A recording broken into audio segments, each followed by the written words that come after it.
Subscribe કરો ये है न्यूज़ इंडिया चैनल ने પછી YouTube એપ પર બેલ આઇકોનનું બટન દબાવો અને નિહાળો ये है news India channel. Audio Jungle। Banaskantha જિલ્લાના સોઈગામ તાલુકાના નડાબેટ ખાતે ભારત પાકિસ્તાન સરહદે હમણાં થોડા દિવસ સીમા દર્શન કાર્યક્રમ નહીં થઈ શકે। સોઈગામથી નડાબેટ નડેશ્વરી મંદિર સુધી જઈ શકાશે। તે ઉપરાંત મંદિર આગળના ટી જંકશન પર તમામ આકર્ષણ, મ્યુઝિયમ, ખાણીપીણીની સ્ટોલ કાર્યરત રહેશે, પરંતુ ટી જંકશનથી 20 કિલોમીટર દૂર આવેલી ઝીરો લાઇન સુધીના માર્ગ રિનોવેશનની કામગીરી કરવામાં આવનાર હોવાના લીધે નવી સૂચના ન આવે ત્યાં સુધી ફેન્સિંગ તારની વાડ સુધી જવા દેવામાં નહીં આવે। બોર્ડર પાસેનો આ રસ્તો ભારત સરકારના કેન્દ્રીય માર્ગ અને મકાન વિભાગ હેઠળ આવતો હોવાથી રસ્તાના નવીનીકરણની કામગીરીને લઈને આગામી દિવસો બંધ રહેશે તેમ બોર્ડર સિક્યુરિટી ફોર્સના સૂત્રોએ જણાવ્યું હતું। તારીખ 31/1/2024ના રોજ અમીરગઢ પોલીસ સ્ટેશનને અમીરગઢ મામલતદાર દ્વારા એક ફરિયાદ આપવામાં આવે છે કે જેમાં જણાવે છે કે ઉમરકોટ મહાદેવિયા પાસે આવેલી સરકારી જમીનને કેટલાક ઈસમો દ્વારા તેના સાઇન અને ગોલ્ડ રાઉન્ડ સિક્કાનો ઉપયોગ કરી અને જે છે એ અમુક લોકોને આપવામાં આવે છે। ખરેખર એ સરકારી જમીન છે અને તેના દ્વારા આ જમીન આપવામાં આવેલી નથી। આ માહિતી મળતા તત્કાળ ધોરણે પોલીસ દ્વારા એફઆઈઆર દાખલ કરવામાં આવે છે અને આની ઊંડાણપૂર્વક તપાસ કરવામાં આવે છે। ઊંડાણપૂર્વક તપાસ કરતા પોલીસને ખ્યાલ આવે છે કે આવા આશરે 35 થી 37 જેટલા ઓર્ડર જે છે એ આવા નકલી બનાવવામાં આવ્યા છે અને એમાં જે ફર્સ્ટ ઓર્ડર જે બનાવવામાં આવ્યો હતો તે ભરતભાઈ દીપાજી માળીનો હતો। આ ભરતભાઈ દીપાજી માળી પાસેથી વધારે પૂછપરછ કરતા ખ્યાલ આવે છે કે એક બાલુંદ્રાના રહેવાસી નામ જેમનું છે કિરણભાઈ રાણાવસિયા તાલુકા અમીરગઢ દ્વારા આ તમામ ઓર્ડરો એમને આપવામાં આવે છે। પોલીસે તત્કાળ ધોરણે પોતાની ટીમને લગાડી આ કિરણભાઈ રાણાવસિયાને અરેસ્ટ કરેલા છે અને તેમને નામદાર કોર્ટમાં રજૂ કરેલા હતા, જ્યાંથી એમને નામદાર કોર્ટે રિમાન્ડ બી મંજૂર કરેલા છે। આ રિમાન્ડ દરમિયાન અમે લોકો કઈ પદ્ધતિથી અને કેવી રીતના સિક્કા મેળવી અને કોના સહયોગથી આવા લોકોને છેતરતા હતા અને આવી સરકારી જમીનના ખોટા ઓર્ડર આપતા હતા તે સંપૂર્ણપણે તપાસ કરવામાં આવશે। હાલમાં આ પ્રકારની કાર્યવાહી હાલમાં કરવામાં આવેલી છે।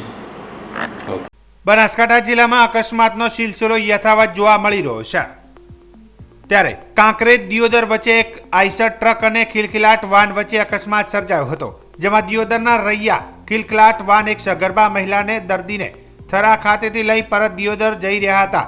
તે સમય દરમિયાન કાંકરેજના મેડકોલ ગામના પાટિયા નજીક આઈસર ટ્રક અને ખિલખિલાટ વાન વચ્ચે ગમખ્વાર અકસ્માત સર્જાયો હતો। અકસ્માતમાં ખિલખિલાટ વાનના ચાલકનું મોત નીપજ્યું હતું અને વાનમાં સવાર સગર્ભા મહિલા ગંભીર રીતે ઈજાગ્રસ્ત થયા હતા। બનાવની જાણ થરા પોલીસને થતા થરા પીએસઆઈ સહિત પોલીસ સ્ટાફ તાત્કાલિક ઘટના સ્થળે દોડી પહોંચી ઈજાગ્રસ્ત મહિલાને થરા રેફરલ હોસ્પિટલ ખાતે ખસેડવામાં આવી હતી। મહિલાની હાલત અતિ ગંભીર થતા થરા રેફરલ હોસ્પિટલમાંથી પાટણ હોસ્પિટલમાં ખસેડવામાં આવી હતી। બનાવના પગલે થરા પોલીસે અકસ્માતને લઈને આગળની તપાસ હાથ ધરી છે।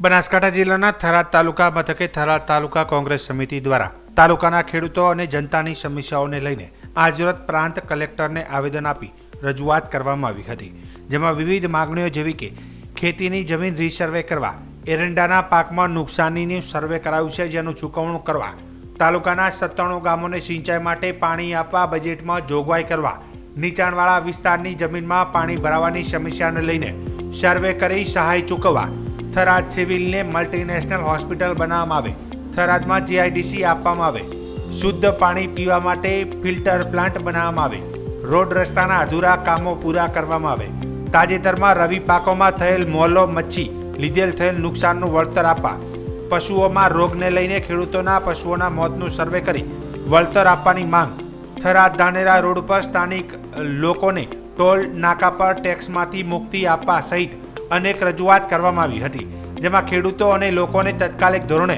વળતર ચૂકવવાની માંગ પણ કરવામાં આવી હતી। આજે ગુજરાત પ્રદેશ કોંગ્રેસ સમિતિ દ્વારા અમારા શક્તિસિંહ ગોહિલ સાહેબ અને અમારા મુકુંદ વાસનીજીની સૂચના મુજબ આજે સમગ્ર ગુજરાતમાં કારોબારીઓની બેઠકો ચાલી રહી છે। એ ભાગરૂપે મને થરાદમાં પણ નિમણૂક કરીને થરાદમાં આવવાનું થયું। થરાદમાં આજે અનેક માગણીઓના સૂર ઊભા થયા। એ પૈકીના માન્ય પ્રાંતશ્રીને અમે આવેદનપત્ર આપ્યું છે। એમાં અનેક પ્રકારની માગણીઓ પણ હતી। કોઈ રોડનો પ્રશ્ન હોય, કોઈ ટોલ ટેક્સનો પ્રશ્ન હોય કે પછી અત્યારે જે પ્રકારે દૂધ સાગર બનાસ ડેરી અને બનાસ ડેરીનો અંદરે પૂરતો સંચાલન, અહીંયા ઢોર વખોર જે પ્રમાણે મરી રહ્યું છે, એક એક ગામમાં 100 50 જે ઢોર મરી રહ્યા છે, એમને વળતર કઈ રીતે મળે, નાના ખેડૂતને વળતર કઈ મળે, પશુપાલકોને વળતર કઈ મળે, આવા અનેક મુદ્દાઓ સાથે અમે આજે પરાંજ સાહેબને આવેદનપત્ર આપ્યું છે. અને એમાં જે પ્રકારે જે વળતર તાત્કાલિક ધોરણે સરકાર સર્વે કરી આપે, જીરાનો પાક પણ નિષ્ફળ ગયો છે. આ વાદળછાયા વાતાવરણમાં અંદર આ ગુજરાતની સરકાર મોટી મોટી વાતો કરવાવાળી સરકાર, અહીંના અધ્યક્ષશ્રી હોવા છતાંય આ વિસ્તાર કેમ વંચિત રહ્યો છે, એમનો વિસ્તાર હોવા છતાંય કેમ વંચિત રહ્યો છે, એમને તાત્કાલિક ધોરણે સર્વે કરાવી આવા ગરીબ અને મધ્યમ વર્ગના લોકો, ખેડૂતોને લોકોને તાત્કાલિક ધોરણે વળતર મળે એવી સરકાર પાસે અપેક્ષા. બનાસકાંઠા જિલ્લાના સોઈગામ તાલુકાના નડાબેટ ખાતે ભારત પાકિસ્તાન સરહદે હમણાં થોડા દિવસ સીમા દર્શન કાર્યક્રમ નહીં થઈ શકે. સોઈગામથી નડાબેટ નડેશ્વરી મંદિર સુધી જઈ શકાશે. તે ઉપરાંત મંદિર આગળના ટી જંકશન પર તમામ આકર્ષણ, મ્યુઝિયમ, ખાણીપીણીની સ્ટોલ કાર્યરત રહેશે. પરંતુ ટી જંકશનથી 20 કિલોમીટર દૂર આવેલી 0 લાઇન સુધીના માર્ગ રિનોવેશનની કામગીરી કરવામાં આવનાર હોવાના લીધે નવી સૂચના ન આવે ત્યાં સુધી ફેન્સિંગ તારની વાડ સુધી જવા દેવામાં નહીં આવે. બોર્ડર પાસેનો આ રસ્તો ભારત સરકારના કેન્દ્રીય માર્ગ અને મકાન વિભાગ હેઠળ આવતો હોવાથી રસ્તાના નવીનીકરણની કામગીરીને લઈને આગામી દિવસો બંધ રહેશે તેમ બોર્ડર સિક્યુરિટી ફોર્સના સૂત્રોએ જણાવ્યું હતું. બનાસકાંઠા જિલ્લાના ડીસા તાલુકાના ભીલડી પાસે આવેલા પાંજરાપોળમાંથી 2 દિવસ અગાઉ પશુઓની ચોરી થઈ હતી, જેની ફરિયાદ થતાં પોલીસ સતર્ક બની હતી અને ખાનગી રાહે તપાસ શરૂ કરી હતી. તે દરમિયાન આજે પીએસઆઈ સહિતનો સ્ટાફ પેટ્રોલિંગમાં હતો. તે સમયે સણથ ગામે ચોરી કરેલા પશુઓ એક ખેતરમાં હોવાની માહિતી મળતા જ પોલીસે તપાસ શરૂ કરી હતી.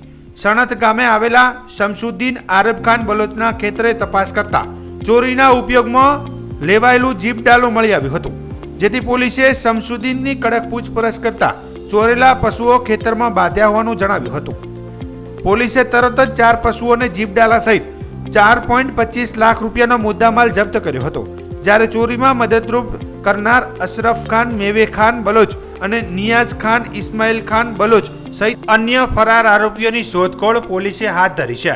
જે કેસ અંગે વધુ તપાસ ભીલડી પોલીસ ચલાવી રહી છે.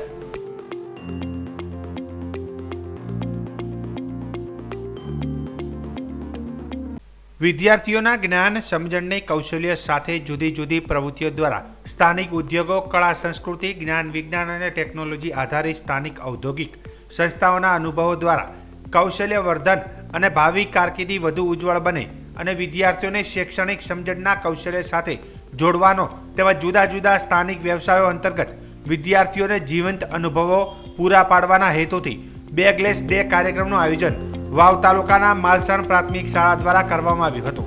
જેમાં ધોરણ 6 થી 8ના 115 બાળકોએ વાવ તાલુકા મથકે આવેલા વિવિધ કચેરીઓ જેવી કે વાવ પોલીસ સ્ટેશન, વાવ પોસ્ટ ઓફિસ, ITI, મામલતદાર કચેરી તેમજ અંતે સિવિલ કોર્ટની મુલાકાત લીધી હતી. જેમાં વાવ સિવિલ કોર્ટના જસ્ટિસ TR ઘોણિયા સહિત સિવિલ કોર્ટના વકીલ સાથે મુલાકાત કરી કોર્ટની કામગીરીથી અવગત કરાયા હતા. આજે મેં માલસણ પ્રાથમિક શાળાથી 115 જેટલા બાળકોને બેગલેસ શિક્ષણ અંતર્ગત વાવની મુલાકાતે આવ્યા. એમાં ITI કોલેજની મુલાકાત લીધી, ત્યારબાદ પોસ્ટ ઓફિસ અને મામલતદાર કચેરીની મુલાકાત લીધી અને એના પછી પોલીસ સ્ટેશનની મુલાકાત લીધી. બાળકોને નાસ્તો કરાવ્યો અને ત્યાંથી અમે સિવિલ કોર્ટની મુલાકાત લેવાના છીએ અને શહીદ સ્મારક જે છે એની મુલાકાત લેવાના છીએ. સબસ્ક્રાઇબ કરો ये है न्यूज इंडिया चैनल ने પછી YouTube એપ પર બેલ આઇકોન નું બટન દબાવો અને નિહાળો ये है news India channel. Audio Jungle.